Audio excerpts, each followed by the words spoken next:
Hi everybody, it's really nice to see you, and I'm already excited about what Rock Term will look like when you arrive in September. So some background on me is that I have been at HIF and working with Ignite since January. So I arrived about 4 days before the snow term and started with them, and I have been with the water term. I've left them this weekend with staff, they're not on their own, but they are adventuring and they've only got about 16 days left. I used to work at Shanghai Pudong, Dulwich, and also Dulwich College, Beijing. I've left and come back 3 times now, and it's because I love Dulwich and EAM and what we do, and I'm incredibly excited to work with your young people and students, to work with you over 12 weeks in Switzerland. So I want you to really think about what you want to get from this experience. And look, this may well change. And also it may well be different for mums and dads to children. Okay, kids are like, I just want to raft and mountain bike, and parents are like, I want you to do this. So that's okay. And you may get there and at the end of the first week be like, actually, I think this is going to happen. And that's definitely what we see with the students that have come through so far. So really thinking about what you want to gain out of this experience, because you will gain what you put into it and what you show up for. There is Mr. Zungrel, who is the head of boarding, he talks about it, is that we are giving you gifts. You can take them and use them now, or you can pop them in your bag and use them later. But really what you want to get out of this as an individual, as a young person who's about to start the kind of end of their high school and head into adulthood, what tools and skills and attributes do you want to develop and grow while you are with us in Switzerland? And that's a little bit of what I'm going to talk through today. So we talked already a little bit about the chaperones coming. It's funny, the teachers kind of arrive and they're like, it's the weirdest school trip I've ever been on, because they arrive and we kind of take over the actioning of it.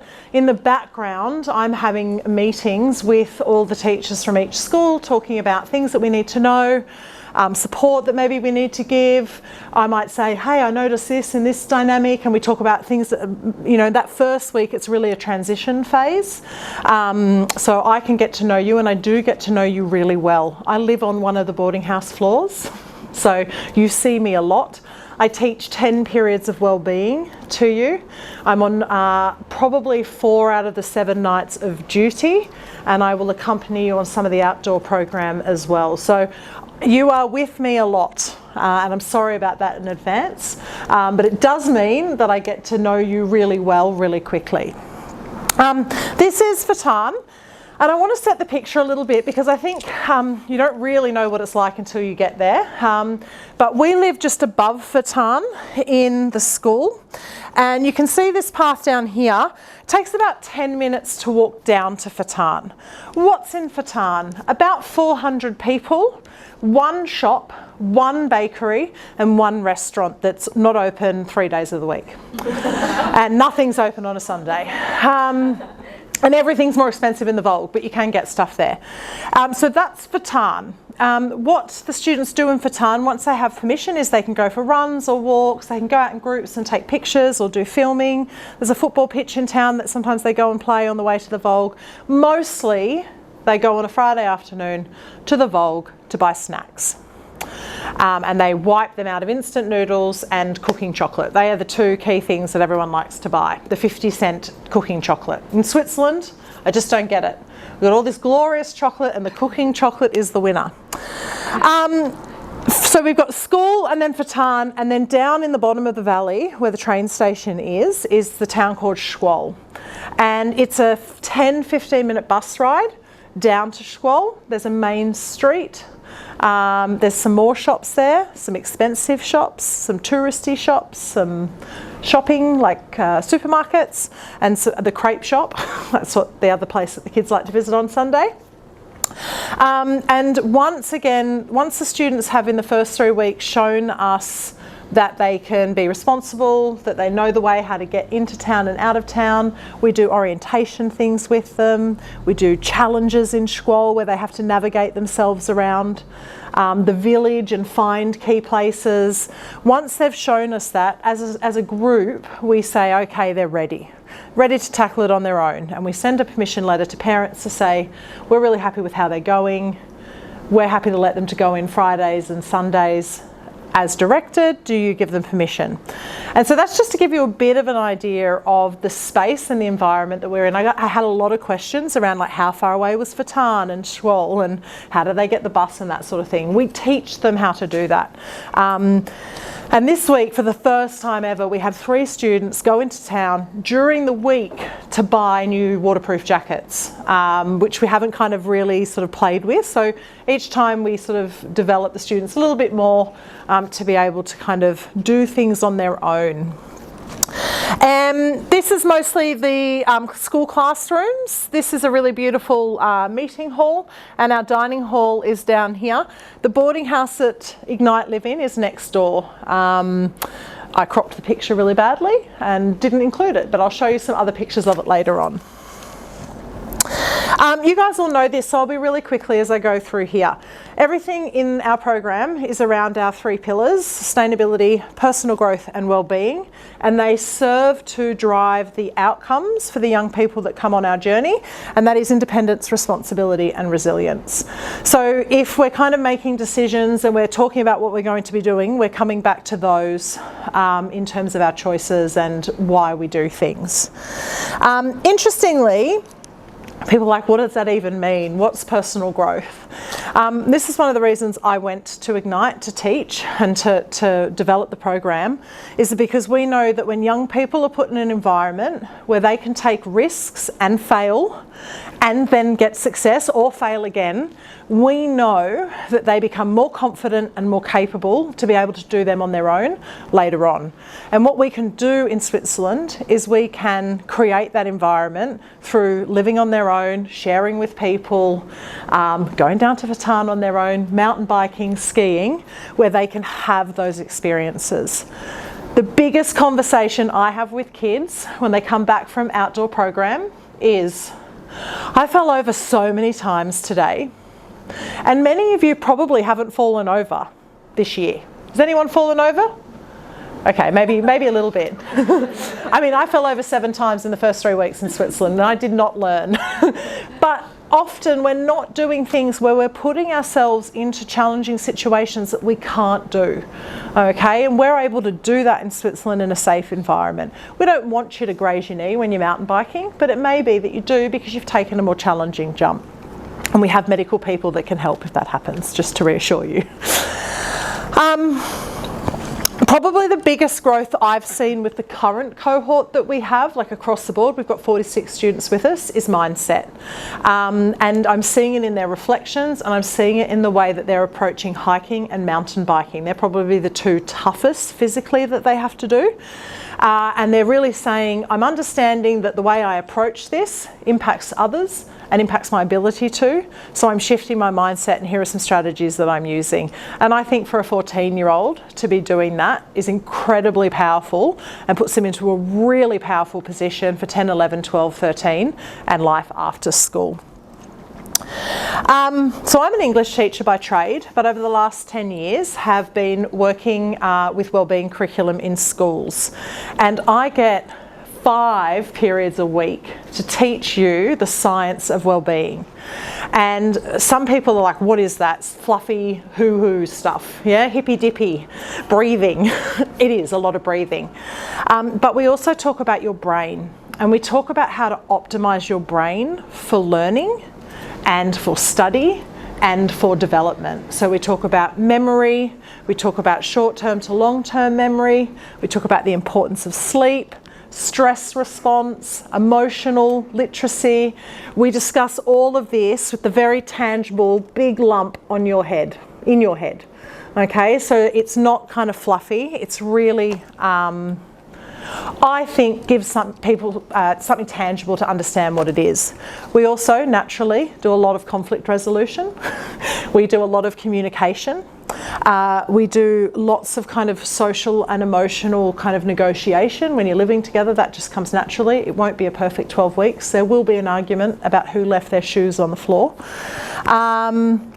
And we do some leadership work with them, and we also look at a lot of kind of preventative and reactive tools for stressful and challenging times. Okay, this is an example of a student who we did a session on maximising your memory and revision techniques and things that you can do to encode from short term to long term. And then the following lesson, she showed me it by doing note taking. This was live note taking of my lesson around stress response. And so then now she's using that as a tool that she uses in her room as a tool when she needs support or she's feeling a bit worried about something. She reminds herself of the strategies that she put here. And I'm going to employ her to be my note taker. That's what I always dream to be able to achieve. Okay. Sustainability, we're living in an environment where we can see the action that humans are, the impact that humans are having on the environment every day. The weather patterns, the way that the trees and that the streams are kind of growing and flowing. Without us having to do very much, students are inspired by the environment and can see the impact that we are having on that environment. Our sustainability is directly linked to the Passion Project. That's where we kind of really delve into that quite explicitly. We also try to do some work with the students around choices at the supermarket and limiting plastic and recycling, but that is, as always with humans, a work in progress.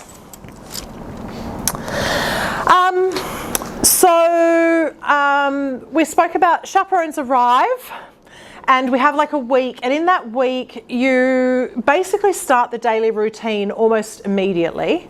We'd really try to smack jet lag down. We get you up and out the first 2 days. There's very little resting time. There's no accidental sleeping. We are getting rid of jet lag. The other thing we're getting rid of is what school you came from and any kind of preconceived notions about what groups are going to look like.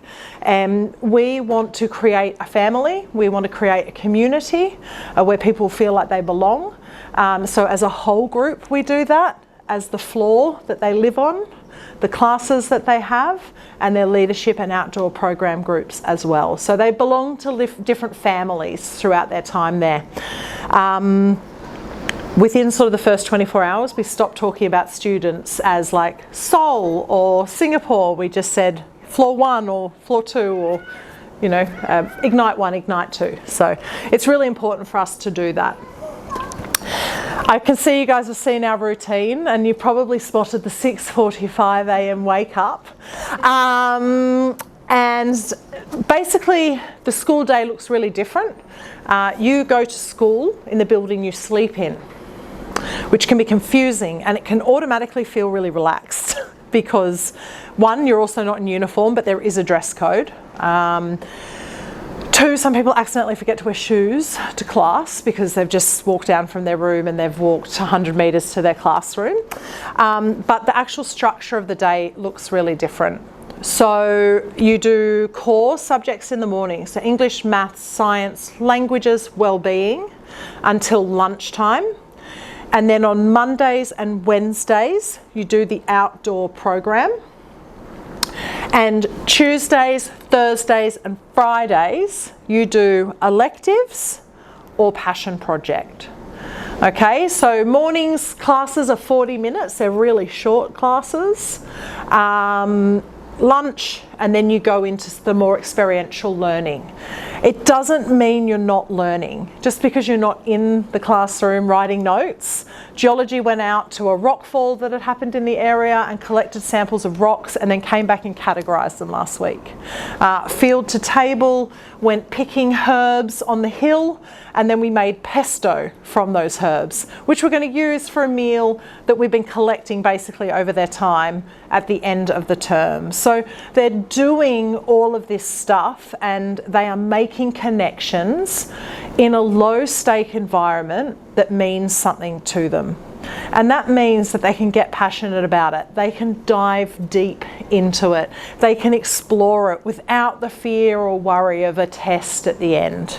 And that for me is the real joy in this program, that there's a freedom to explore and to find out stuff that's interesting. One of the boys is exploring the deciduous trees in the area of the school and how they're now endangered.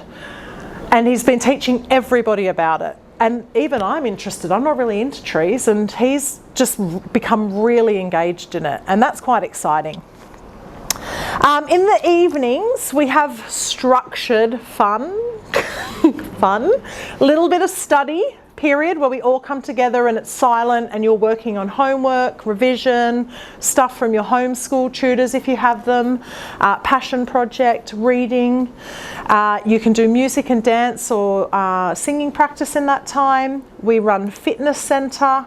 There's sometimes a run club. I walk the dogs and invite students to come along, and we just kind of find a hike and do it for the hour. There's a baking club and there's a gardening club where we've actually started to grow some of the herbs that they use in the kitchen and some of the salad that they're using in the kitchen, which is really cool to see. So the evenings are busy. Everybody has responsibilities, so there's a roster for cleaning the common room at the end of each night and a roster for cleaning the study and social area at the end of each night for a group of students, and they're kind of followed up on. Students, we've also learnt that we have to allocate room tidy time in the schedule, because otherwise nobody wants to clean their room in free time. So there's like room tidy time. So students go up and pack things away and get ready. Okay, my watch has died. How am I going for time? Oh, 5 past. Yeah, good. Super.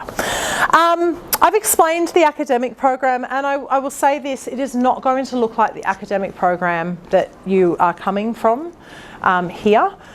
We will have 5 colleges there together, which means we could have up to 20 different teachers that have taught science in a slightly different way. So before each term, the heads of department will speak to the teachers in HIF around the students that we have, and then we will talk about what will be covered and how it will be covered. And then in the report at the end of the term, that gets sent home. Here are the topics that they've covered. Here are any topic tests or assessments that were done. Here's the feedback. Any of the actual work that was done will then get scanned in and sent back to the head of department as well. Okay. I know initially we thought that we were going to be able to mimic exactly what was happening back in the colleges, and I think we were naive to think that, because all the colleges do things also, you know, the way that suits their college and the people within them. For us, our program is really emphasising the kind of wellbeing curriculum, the experiential learning, and those outcomes about responsibility, resilience and independence. So that's the kind of overview of the academic, and I know that's a pressing question. I'm happy to talk about that a little bit more at the end if you have anything further. These are all in the handbook, the electives, with a little summary about what you can choose. You'll choose what elective you do. You do 2, and then on the other day you do passion project. The passion project is and goes over the full 12 weeks, and on the very last day, on the Friday, we have an honouring ceremony, and then the students present their passion project and product to any staff or families and students that are there. But we also live stream the ceremony, and then the kids last time just walked around with the parents on their phone and showed them their friends and did their presentation and that kind of thing. So we can be virtual if you can't be there. This is really about the process. It's about having a long-term student-driven product and idea, and seeing what happens when you're left to your own devices. So setting goals, reflecting, is this working, isn't it? Do I have the capacity to do it? What's working, what isn't? And it's a really great introduction to some of the things that you will do, particularly in the IB, for example, the EE. To have to do something over a long period of time, it's really cool to have a go here, to be kind of really bold and audacious, and to see what works and to see what you need to refine for the process later on. We've had some really cool passion projects be developed. Outdoor learning program. When you guys come, you will be coming for rock, and you will be doing rock climbing, hiking, high ropes, skiing and snowboarding, okay, camping, outdoor barbecues and swimming, mountain biking and sailing, okay. I say skiing, fingers crossed, we'll get enough snow to get you up there. Water this term got a full weekend. We had more snow the week water arrived than we did, I think, the whole time snow were there. So we got like about this much snow that weekend, so it was pretty awesome. And we got to ski. So if the weather isn't working for us, which, you know, weather's weather, we will try and adapt it and find something that will work. And if opportunities come up like skiing and snowboarding, we will take it. Okay, so this is a boarding house. These are, there are two kind of rooms. You can't choose which type of room you are in. It's really bound to gender and numbers in each group, because we've got 2 floors of twin shares, and they share a bathroom so that there are 4. And then we've got the top floor, which are triple rooms. Okay, so this is the twin room. They share a bathroom with a mirrored room on the other side. And then this is the triple room. You've got 2 beds there, and then you've got the other bed here on the top floor. Okay. For me, I think probably what the students really take away from boarding is the sleep routine, the electronics routine, and the study routine. Because there's kind of no choice in doing it, they kind of have to see how it plays out, and they can actually see that it is really quite good and can help them be more productive, be more focused. It also is about conflict resolution and the art of communication. We've just done a big couple of weeks on having difficult conversations and having those tricky conversations with our friends where we're starting to like be annoyed about something but we're not brave enough to say it. So we've been practicing what that looks like, and I think that's a lifelong skill. Even I'm not very good at that still as an adult. Okay.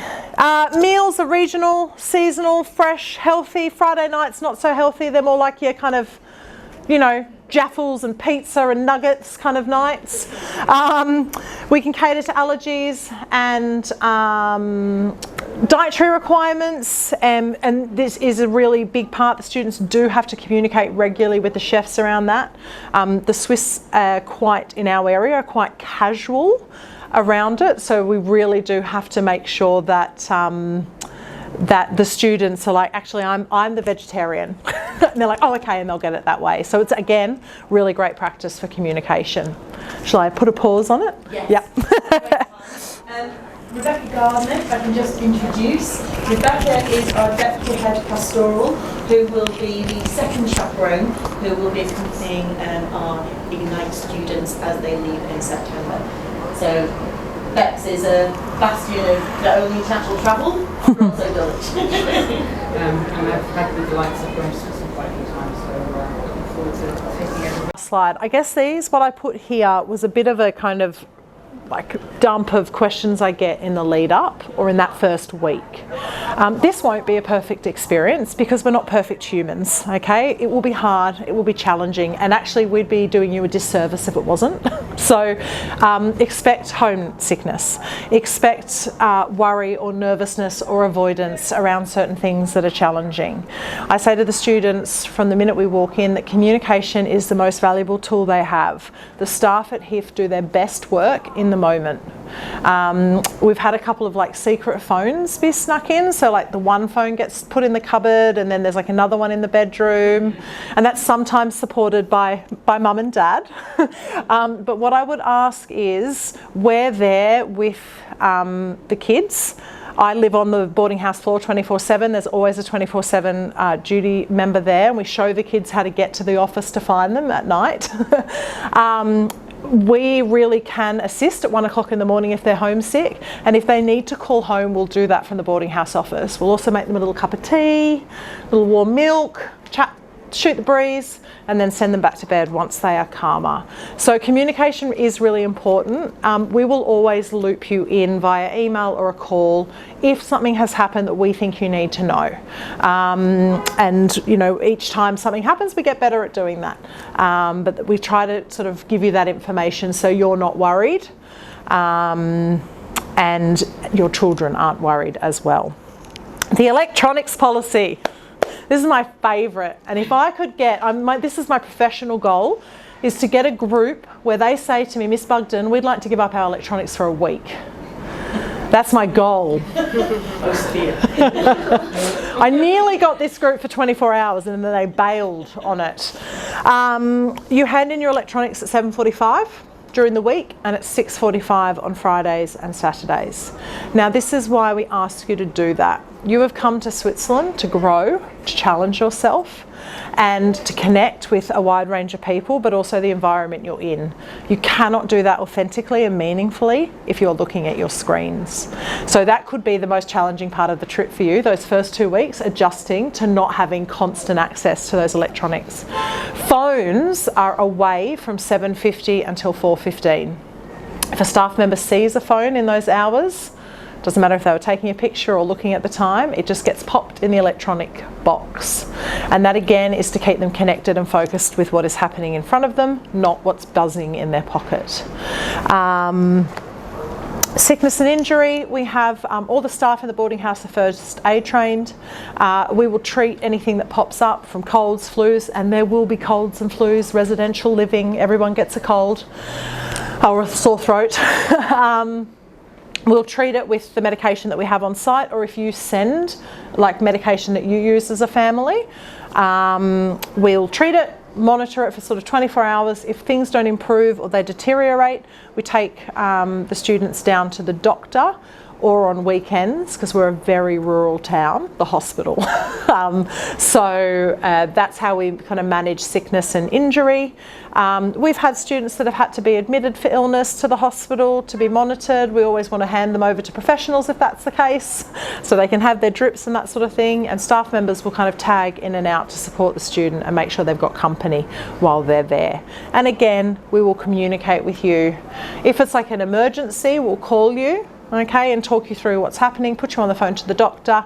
If it's a cold or a flu, we'll kind of do the medication and treatment and then send an email when they get back to the computer. And just to give you a bit of a guide, one Saturday morning we had 10 students that were just feeling really rough. It had been a big week of activities. It had been cold, then hot, snowed, it had sunshine. The kids had been out running around, rolling down hills, and they kind of appeared on Saturday morning and they were just all just a bit knackered and tired and headachy. And so it did take us a while to get through those 10 emails home.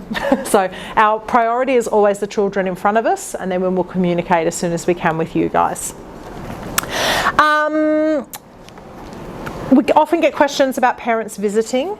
Obviously, in the first couple of weeks, it's really important that the students stay connected with the group and participate with the group.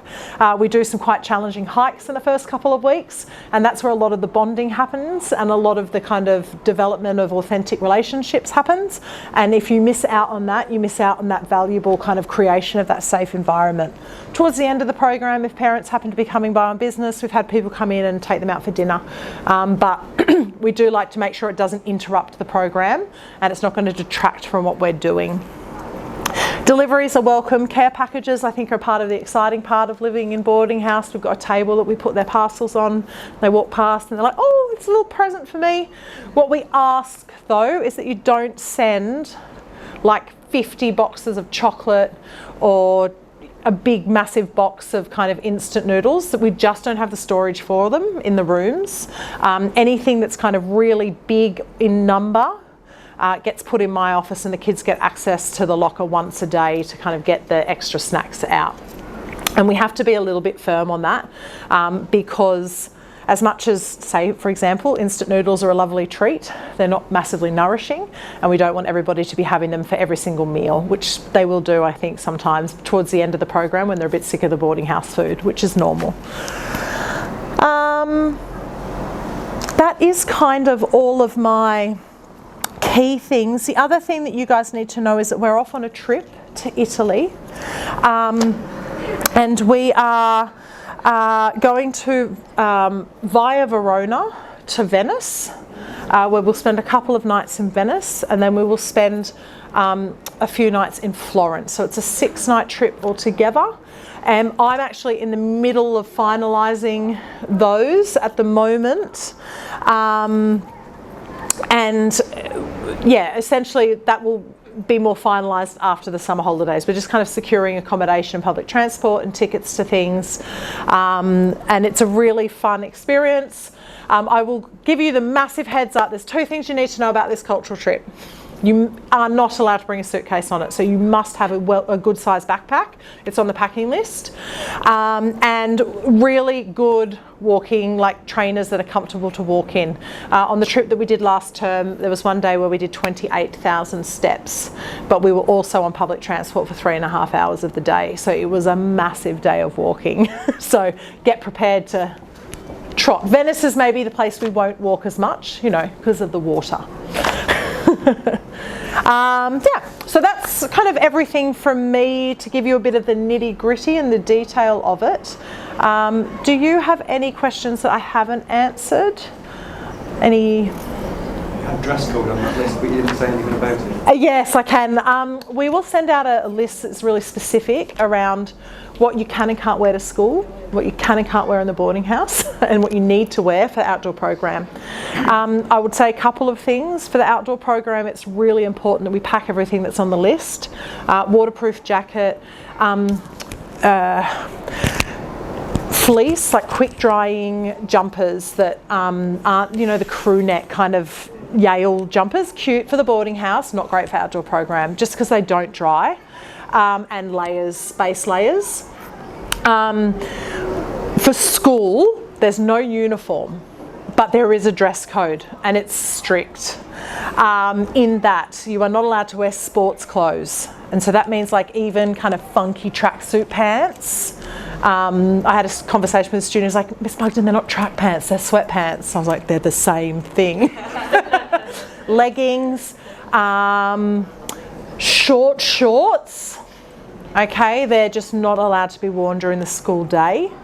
So like trousers, jeans, don't go skirts. We had a couple of girls that kind of tried to wear their Dulwich skirt, but because it was like a free dress, we really got they rolled it up real short. And I was like, nope, go and change it. So yeah, sort of dress trousers, jeans for daytime wear at school.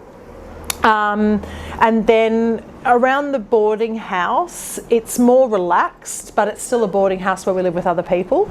So, and it is a really conservative community.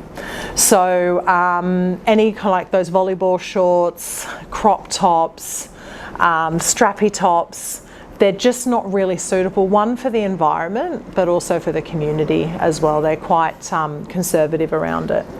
Yeah, so no crop tops.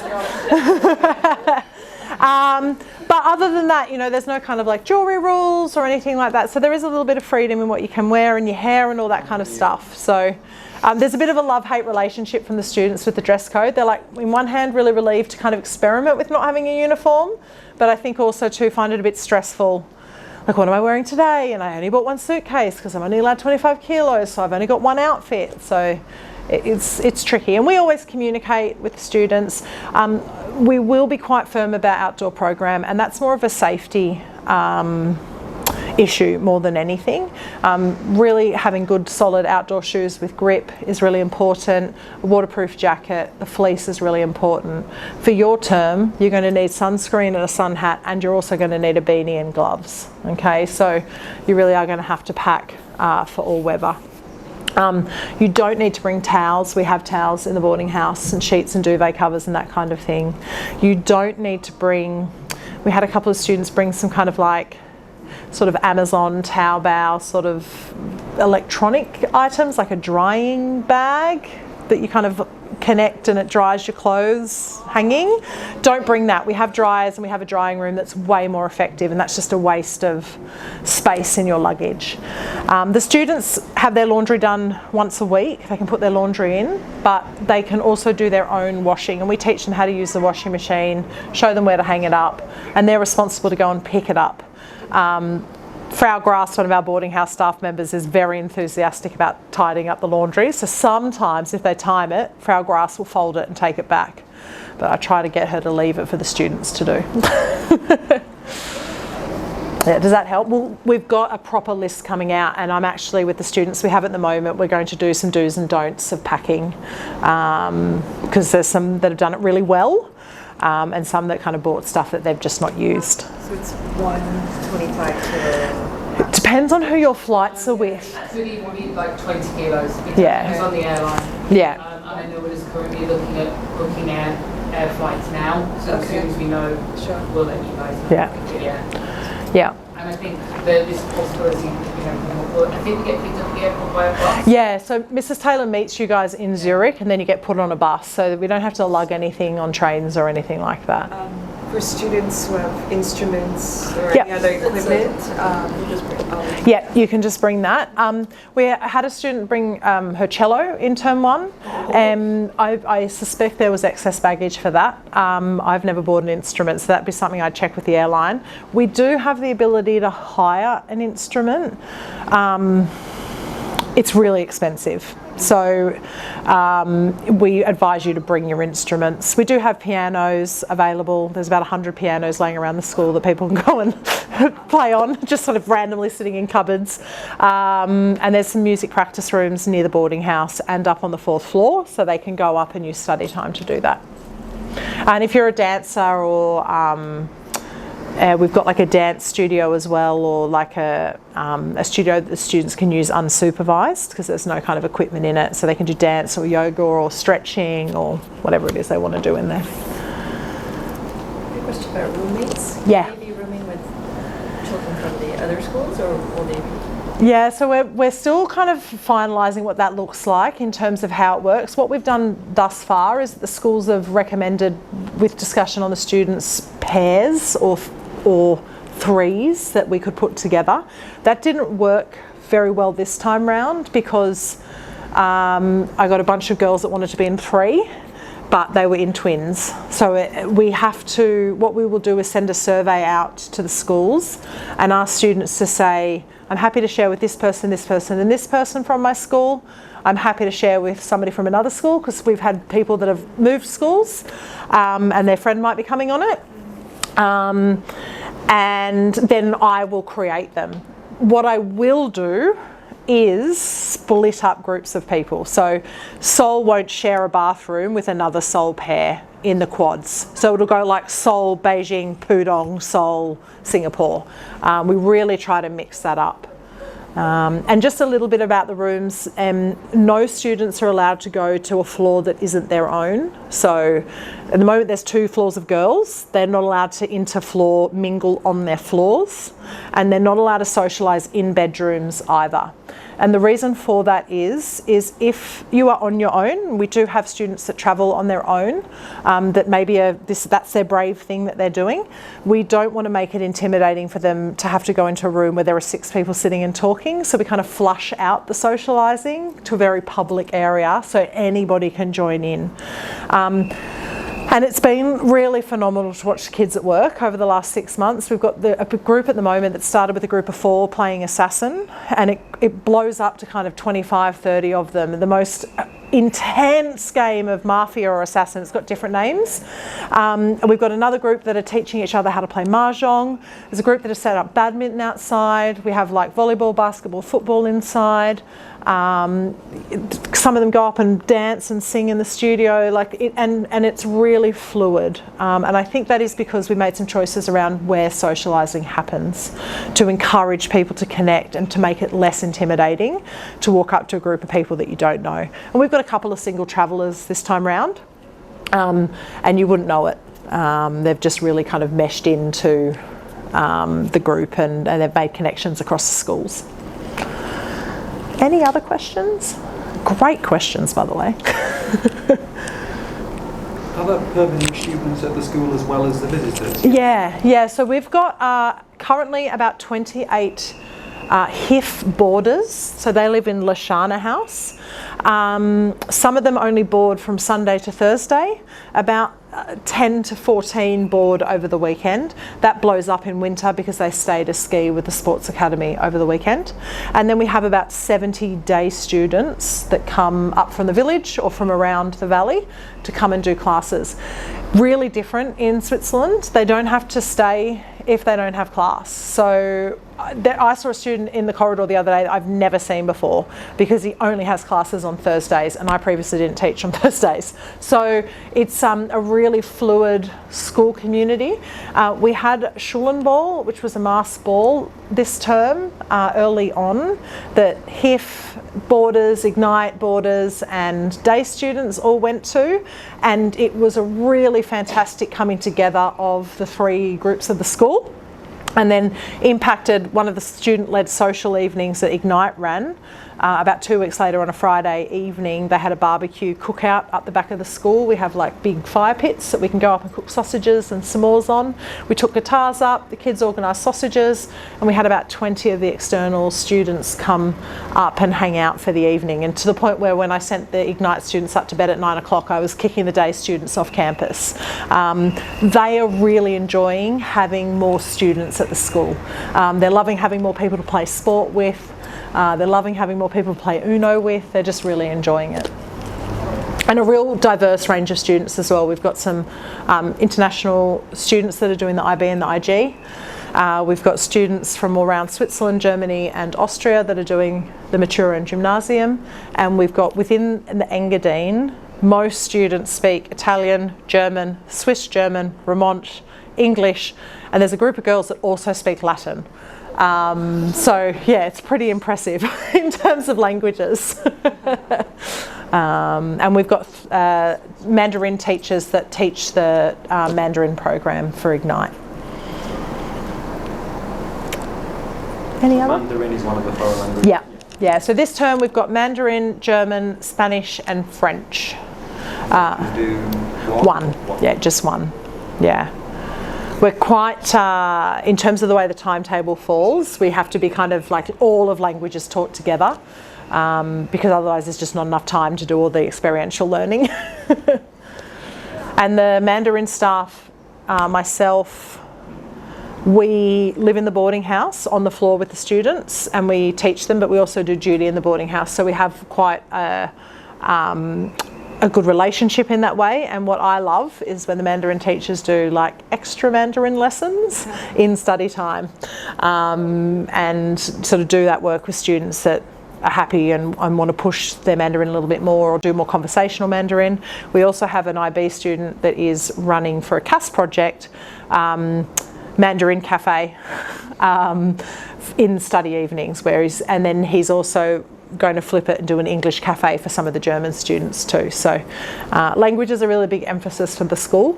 I'm about to do a summer school in German. I'll be fluent by the time you guys get there. But yeah, it is a really big focus for the school. English is the main language. English is the main language for Ignite. The HIF school speaks German. Yeah, German and English, but mostly German. Yeah. Well, and that's my problem is I don't know what anybody's speaking to me. Are you speaking German, Italian? Sometimes you'll be speaking German and then somebody will say ciao or tschüss, and I'll be like, I don't know what this is. So it's been fun. All right. I am really excited about seeing you all and welcoming you in September. Parents, I'm sure I will see you again. We did an online packing list session and a couple of more what to expects, which I'm sure we'll do alongside your chaperones. And yeah, have a great summer.